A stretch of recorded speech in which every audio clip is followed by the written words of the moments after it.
Ireland in 2019. In so much as you can, there are lots of theories. I'm sure it's a complicated picture. But you were watching. What went wrong? I think it was probably, there's a lot of theories going around.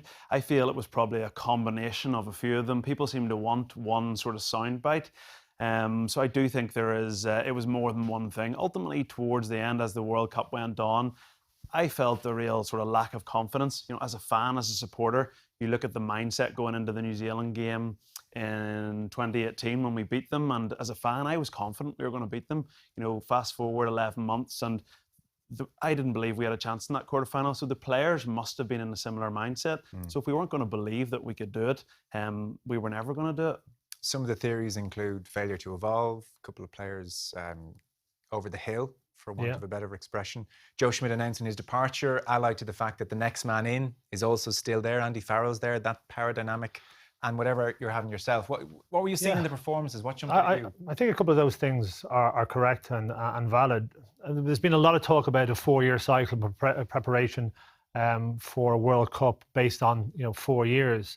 But what we found really is that it's not a 4-year cycle. It's what happens in the preceding 12 months. And actually, unfortunately for Ireland, there was a huge development in some of the tactics in rugby in those 12 months, since Ireland were rightly on top against England, against New Zealand almost 12 months ago. The key ones were the defensive system, and this was led by England and Wales, and to a lesser extent South Africa. Put an extra man in the line, much greater line speed, left the outside, huge pressure, making it very difficult for teams to play, huge physicality. That really shocked Ireland the first game of the Six Nations last year. Wales was reinforced, and I actually think they tried to change their defensive system themselves against England in the warm-up game, didn't have enough time, didn't get it right, and got absolutely destroyed. And then they regressed in preparation for the World Cup in those 2 Welsh games, and never really got back on track for the World Cup. Then the second element of it is, our attacking game.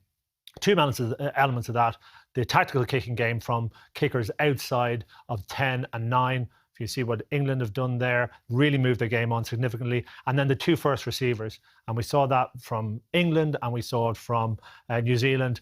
Gave them much more threats and allowed for a much more evolved game plan. Now, Ireland stayed true to what they were doing, which is more conservative, less flashy, only one first receiver, a lot coming off 9 and 10. And that was good enough for the majority of teams that Ireland play against. But we knew it wasn't going to be good enough in the World Cup, and so it proved. And not even good enough for Japan. And it wasn't, and that's probably more shocking. And then when the game plan was put in place for New Zealand, and I actually think the game plan was probably right for New Zealand, but the players were so unused to implementing that type of game plan that they didn't have the skill set required to do it. And then it fell apart terribly against New Zealand.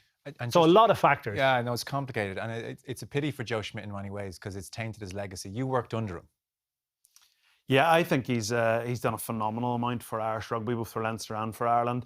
And yeah, it does leave a tiny bit of a bad taste. I still think he's revolutionised Irish rugby in terms of the mindset, the very fact that fans are in uproar that Ireland haven't been in the top 4 at a World Cup from a provincial level. The amount of players coming through the academies, I think the young players now coming through are a different breed, because Joe instilled this level of preparation in players that wasn't existent in Irish rugby before. So I do think his legacy on that front will live on. But definitely, the success he's had, to not have got Ireland to a World Cup semi-final, it pains me to say it, but it is a little disappointing. But I think we need to separate those 2 things out as well, because nobody has had as big an impact on Irish rugby ever as Joe Schmidt has. Really, really significant.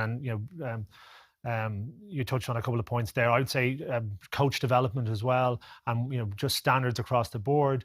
And it is disappointing from him personally, and that a talented group of players, that they didn't perform as they should in the World Cup. And I think he'll kick himself. And I think some of the interviews since, he's had some time to reflect on errors, and everybody makes errors, but they were pretty costly in this last 12 months.